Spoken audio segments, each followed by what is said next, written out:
எந்த வகை தலைவலியாக இருந்தாலும் சரி, இந்த பொடுதலை கீரை ஒரு கைப்பிடி அளவு எடுத்துக்கோங்க. கொஞ்சம் கொஞ்சமாக தண்ணி சேர்த்து நல்லா அரைத்து திக்காக விழுது மாதிரி பேஸ்ட் மாதிரி எடுத்து தலையில் இங்கேருந்து இது வரைக்கும் நெற்றியில் பற்று மாதிரி போடலாம். இப்போ சாதாரணமாகவே வேப்பிலெல்லாம் தலையில் ஹேர் பேக் பயன்படுத்துவோம் இல்லையா, அதே மாதிரி இந்த பொடுதலை கீரையை நீங்கள் கொஞ்சம் கொஞ்சமாக தண்ணி சேர்த்து மிக்சிலேயோ இல்லை அம்மியிலையோ நல்லா அரைத்து விழுது மாதிரி எடுத்துக்கோங்க. இது கூட கொஞ்சமாக தேங்காய் எண்ணெய், தேவையான அளவு, ரொம்ப அளவுக்கு அதிகமாக வேண்டாம், கொஞ்சமாக தேவையான அளவு தேங்காய் எண்ணெய் சேர்த்து தலையோட அடிபாகம் ஸ்கேல்பில் கூடவே தலைமுடி கொனைமுடி வரைக்கும் ஃபுல்லாகவே ஹேர் பேக் மாதிரி அப்ளை பண்ணிவிட்டு, வணக்கம், நான் டாக்டர் மைதிலி. இன்றைக்கி நிகழ்ச்சியில் ஒற்றை தலைவலி அப்படின்ற மைக்ரைன் நோய் பாதிப்பு இருக்குது அப்படின்றவங்களும், அதே மாதிரி டேண்ட்ரஃப் அப்படின்னு சொல்லக்கூடிய பொடுகு தொல்லை பாதிப்பு அதிகமாக இருக்குது அப்படின்றவங்களும் கண்டிப்பாக உங்கள் அன்றாட உணவில் சேர்க்க வேண்டிய முக்கியமான ஒரு கீரை. நிறைய பேர் கேள்விப்பட்டிருக்க மாட்டீங்க. இந்த கீரையோட பேர் என்னென்னா பொடுதலை கீரை அப்படின்னு சொல்லுவாங்க. இந்த கீரையை சாதாரணமாக இப்போ சின்ன வெங்காயம், பூண்டு, மஞ்சள், சீரகம், மிளகுலாம் சேர்த்து இப்போ கூட்டு மாதிரிலாம் சமைத்து உங்கள் அன்றாட உணவில், மதிய உணவில் அடிக்கடி சேர்த்துட்டே வரும்போது பார்த்தீங்கன்னா ஏகப்பட்ட ஹெல்த் பெனிஃபிட் இருக்குது. அதில் ரொம்ப குறிப்பாக உங்கள் ரத்தத்தில் எப்போவுமே சர்க்கரையோட அளவை கட்டுப்பாட்டில் வைத்து பராமரிக்கும், இன்சுலின் உற்பத்தியவே சீராக வைக்கக்கூடிய தன்மை பார்த்தா இந்த கீரையில் அதிகமாக இருக்குது. ஏன்னா நார் சத்து அதிகமுள்ள முக்கியமான ஒரு கீரை. நார் சத்து அப்படின்னும் போதே உடல் பருமனாக இருக்கிறவங்க கண்டிப்பாக உங்கள் அன்றாட உணவில் சேர்க்க வேண்டிய முக்கியமான ஒரு கீரை. இப்போ உடல் பருமனாக இருந்து உடல் எடையை கம்மி பண்ணுறதுக்கு நீங்கள் டயட் எதாவது ஃபாலோ பண்ணுறீங்க அப்படின்னாலே கண்டிப்பாக நார் சத்து அதிகமுள்ள கீரை வகைகளை உங்கள் அன்றாட உணவில் கண்டிப்பாக சேர்க்கணும்.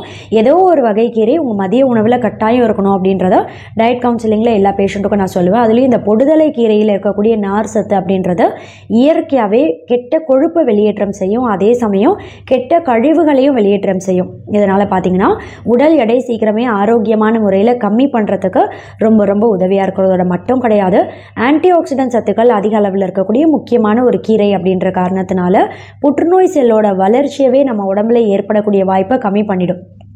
ரொம்ப குறிப்பாக கல்லீரல் புற்றுநோய், நுரையீரல் புற்றுநோய், பெண்களுக்கு வரக்கூடிய மார்பக புற்றுநோயெல்லாம் வரக்கூடிய வாய்ப்பையே தடுத்து புற்றுநோய் செல்லோட வளர்ச்சியை தூண்டக்கூடிய ஃப்ரீ ரேடிக்கல்ஸை பார்த்திங்கன்னா ஒவ்வொரு ஃப்ரீ ரேடிக்கல்ஸும் எதிர்த்து போராடும். ரொம்ப குறிப்பாக நம்ம உடம்புல ஆக்சிடேட்டிவ் ஸ்ட்ரெஸ்ஸையும் கம்மி பண்ணிடும். இதோட மட்டும் இல்லை, ரொம்ப குறிப்பாக நான் சொன்ன மாதிரி மைக்ரைன் அப்படின்ற ஒற்றை தலைவலி நோய் பாதிப்பு இருக்குது அப்படின்றவங்க வாரத்துக்கு ஒரு தடவையாவது இந்த பொடுதலை கீரையை உங்கள் அன்றாட உணவில் சேர்த்துட்டே வரலாம். அளவுக்கு அதிகமாக தலைவலி இருக்குது, ஒற்றை தலைவலின்னு கிடையாது, சாதாரணமாகவே தலைவலி, இப்போ டென்ஷனால் ஒரு சிலருக்கு தலைவலி வரும், கோவப்படுறவங்களுக்கு அடிக்கடி தலைவலி ஏற்படும் இல்லையா, மன அழுத்தம் காரணத்தினால வரக்கூடிய தலைவலி, இல்லை சாதாரணமாக எந்த வகை தலைவலியாக இருந்தாலும் சரி, இந்த பொடுதலை கீரை ஒரு கைப்பிடி அளவு எடுத்துக்கோங்க. கொஞ்சம் கொஞ்சமாக தண்ணி சேர்த்து நல்லா அரைத்து திக்காக விழுது மாதிரி பேஸ்ட் மாதிரி எடுத்து தலையில் இங்கேருந்து இது வரைக்கும் நெற்றியில் பற்று மாதிரி போடலாம். நெத்தியில் பொதுவாக பற்று அப்ளை பண்ணுவாங்க இல்லையா, அதே மாதிரி தலையில் ஒரு 1/4 மணி நேரம் 15 நிமிஷம் பற்று மாதிரி போட்டுட்டு ஒரு 15 நிமிஷத்துக்கு அப்புறம் வெந்நீர் கொண்டு நீங்கள் தொடச்சி எடுத்துடலாம். தினமும் தொடர்ச்சிக்கு ஒரு நாளைக்கு ஒரு தடவைன்னு 30 நாட்கள் செய்துட்டே வந்தீங்க அப்படின்னாலே மைக்ரைன் அப்படின்ற ஒற்றை தலைவலி நோய் பாதிப்பு இருக்கிறவங்களுக்கு படிப்படியாக அந்த தலைவலி கம்மியாகிறது நாளடைவில் நல்லாவே தெரியும். சைனசைட்டிஸ் நோய் பாதிப்பு இருக்கிறவங்களுக்கு தலைவலியோடு சேர்ந்து தலை பாரமும் அதிகமாக இருக்கும் இல்லையா, நெற்றியில் நீங்கள் பற்று மாதிரி இதை போட்டுகிட்டே வந்தீங்க அப்படின்னாலே சைனசைட்டிஸ் நோய் பாதிப்பு இருக்கிறவங்களுக்கும் தலைவலி, தலைபாரம் இது ரெண்டுமே இயற்கையாகவே கம்மியாகிறது நாளடைவில் நல்லாவே தெரியும்.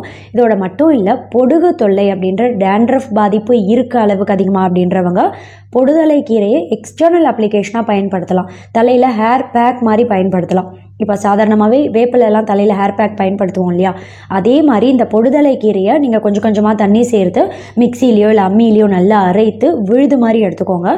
இது கூட கொஞ்சமாக தேங்காய் எண்ணெய், தேவையான அளவு, ரொம்ப அளவுக்கு அதிகமாக வேண்டாம், கொஞ்சமாக தேவையான அளவு தேங்காய் எண்ணெய் சேர்த்து தலையோட அடிபாகம் ஸ்கேல்பில் கூடவே தலைமுடி கொனைமுடி வரைக்கும் ஃபுல்லாகவே ஹேர் பேக் மாதிரி அப்ளை பண்ணிவிட்டு ஒரு நாளைக்கு ஒரு தடவைன்னு தொடர்ச்சி ஒரு 15 நாட்கள் ஹேர் பேக் இதை அப்ளை பண்ணிகிட்டே வந்தீங்க அப்படின்னாலும் சீக்கிரமே படிப்படியாக பொடுகு தொல்லை பாதிப்புலேருந்து இயற்கையாகவே வெளிவர முடியும். இதோட மட்டும் இல்லை, இன்டர்னலாக இந்த கீரையை சமைத்து சாப்பிட்றதால டயபெட்டிஸ் அப்படின்ற நீரிழிவு நோய் வராமல் தடுக்க முடியும், உடல் பருமன்லாம் வராமல் பார்த்துக்கோன்னு சொன்னேன் இல்லையா, புற்றுநோயெல்லாம்.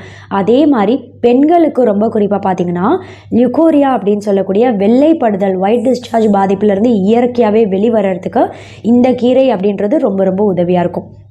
பொதுவாகவே பெண்கள் இந்த கீரையை நம்ம அன்றாட உணவில் அடிக்கடி சேர்த்துட்டே வரும்போது பார்த்திங்கன்னா ஒவ்வொரு மாதமும் மாதவிடாய் சுழற்சியை சீராக வைக்க முடியும். இப்போ முருங்கைக்கீரை, கொடி பசலைக்கீரைலாம் மாதவிடாய் சுழற்சியை சீராக வைக்கும் இல்லையா, வெந்தயக்கீரைலாம். அதே மாதிரி இந்த கீரையும் பார்த்திங்கன்னா இர்ரெகுலர் மென்சஸ் இருக்குது அப்படின்னா அதை சரி செய்து மாதவிடாய் சுழற்சியை சீராக வைத்து கர்ப்பப்பையோட இயக்கத்தை சீராக வைக்கக்கூடிய தன்மை பார்த்தா பொடுதலை கீரையில் அதிகமாகவே இருக்குது. இதோட மட்டும் இல்லை, வறட்டு இருமல் நோய் பாதிப்பு இருக்குது அப்படின்றவங்களுக்கு அந்த நோய் தீவிரத்தை கம்மி பண்ணிடும். ட்ரை காஃப் இருக்குது, ஒரு சிலருக்கு பார்த்திங்கன்னா நெஞ்சு சளிலாம் இருக்காது, ஆனால் எப்போவுமே இருமல் வந்துகிட்டே இருக்கும்.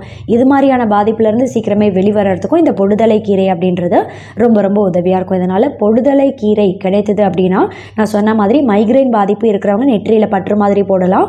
அப்படி இல்லை இன்டர்னலாக எடுத்துகிட்டே வர்றதால ஏகப்பட்ட நோய் பாதிப்பு ஏற்படக்கூடிய வாய்ப்பையும் கம்மி பண்ண முடியும். டேண்ட்ரஃப் இருக்குது அப்படின்றவங்க தலையில் ஹேர் பேக் மாதிரியும் அப்ளை பண்ணலாம். ஜென்ரலாக டேண்ட்ரஃப்லாம் வராமல் தடுக்கணும், ஹேர் நம்ம ஒரு தலைமுடியோட பராமரிப்புக்கு தான் நான் பயன்படுத்துகிறேன் அப்படின்றவங்க மாதத்துக்கு ஒரு தடவை ஹேர் பேக் மாதிரியும் அப்ளை பண்ணிக்கலாம். தேங்க்யூ.